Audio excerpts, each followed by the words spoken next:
1442 Hijriah, Sangga Cerita Aba5 Uteran mempersembahkan kisah Nabi Ibrahim dan Nabi Ismail untuk putra-putri tercinta. Selamat menyaksikan.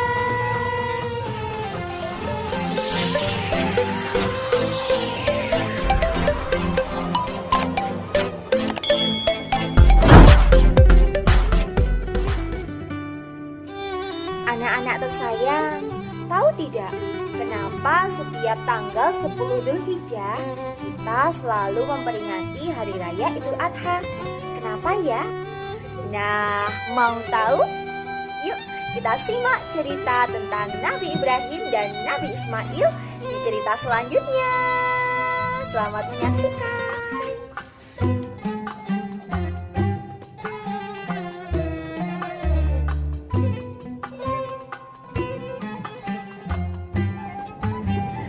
Ketika itu, Nabi Ibrahim menyembelih binatang kurban untuk fisabilillah berupa 1000 ekor domba, 300 ekor sapi, dan 100 unta.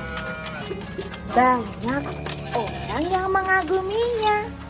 Bahkan para malaikat pun juga mengagumi atas kurban Nabi Ibrahim. Pada waktu di usia Nabi Ibrahim yang sudah senja, beliau juga belum dikaruniai seorang anak. Sehingga Nabi Ibrahim pun berkata, "Kurban sebanyak itu bagiku belum apa-apa, demi Allah. Seandainya aku memiliki anak laki-laki, pasti akan kukurbankan karena Allah." Nabi Ibrahim pada waktu itu beristrikan Sarah yang belum juga mengandung. Kemudian Sarah menyarankan kepada Nabi Ibrahim agar menikahi Hajar, seorang budak hitam yang diperoleh dari Mesir. Nabi Ibrahim kemudian dikaruniai seorang anak dari pernikahannya dengan Hajar. Anak itu diberi nama Ismail. Ismail pun tumbuh menjadi anak laki-laki yang sangat tampan. Nabi Ibrahim dan istrinya sangat menyayangi Ismail. Ketika Ismail berusia 13 tahun, tepatnya pada malam Tarwiyah, bulan 8 Zulhijjah, Nabi Ibrahim bermimpi dan mendengar seruan, "Hai Ibrahim, penuhilah janjimu." Lalu pada pagi harinya, Nabi Ibrahim berpikir, dan apa artinya mimpi itu semalam? Mimpi itu berasal dari Allah atau dari setan? Kemudian pada malam berikutnya, kembali Nabi Ibrahim bermimpi yang sama seperti malam-malam sebelumnya. Kali ini ada seruan lagi. "Wahai Ibrahim, sesungguhnya Allah telah memerintahkan kepadamu untuk menyembelih putramu Ismail." Kemudian Nabi Ibrahim langsung terbangun dari tidur seketika itu juga, memeluk erat putranya sambil menangis sejadi-jadinya hingga subuh tiba.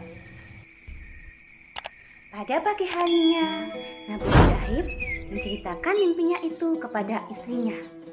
Dan tidak diduga, istri Nabi Ibrahim tidak keberatan dengan perintah itu.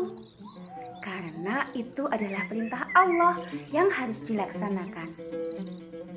Kemudian Nabi Ibrahim menyampaikan hal itu kepada Ismail. "Wahai Ismail anakku, sesungguhnya aku bermimpi mendapatkan perintah Allah untuk menyembelihmu." Dan Nabi Ibrahim pun sangat terkejut dengan jawaban Ismail. "Hai bapakku, kerjakanlah apa yang menjadi perintah Allah SWT kepadamu. Insya Allah kamu akan mendapatiku termasuk orang yang sabar. Demi perintah Allah, aku siap mendengarkan, patuh dan melaksanakan dengan sepenuh jiwa raga," jawab Ismail dengan sangat mantap. Kemudian di pagi hari itu juga Ismail diajak Nabi Ibrahim di sebuah lembah di daerah Mina. Dan Nabi Ibrahim dengan membawa sebilah pedang yang sangat tajam.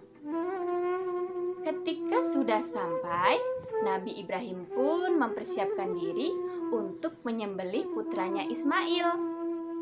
Dan apa yang akan terjadi? ketika Ismail akan disembelih oleh Nabi Ibrahim, tiba-tiba disembelih oleh Nabi Ibrahim berubah menjadi seekor domba gibas. Dan pada saat itu juga semesta alam beserta seluruh isinya bertakbir, mengagungkan kebesaran Allah atas kesabaran Nabi Ibrahim dan putranya Ismail dalam menjalankan perintah Allah. Melihat itu, lantas malaikat Jibril mengagungkan nama Allah. Allahu Akbar, Allahu Akbar, Allahu Akbar. Nabi Ibrahim pun menyahut, La ilaha illallah, Allahu Akbar. Dan kemudian Nabi Ismail pun mengikuti, Allahu Akbar, walillahil hamd. Dan akhirnya bacaan itu dibaca ketika hari raya Idul Adha. Nah, anandaku semua yang solih-solihah, demikian tadi cerita tentang Hari Raya Kurban atau Hari Raya Idul Adha. Semoga ada manfaatnya dan kita semua bisa meneladani Nabi Ibrahim dan Nabi Ismail. Juga kita diberi kekuatan untuk bisa menjalankan semua perintah-perintahnya dan menjauhi semua larangannya. Oke, sampai jumpa lagi di Sanggar Cerita Aba 5 Uteran yang menarik lainnya. Terima kasih. Sampai jumpa. Wassalamualaikum warahmatullahi wabarakatuh.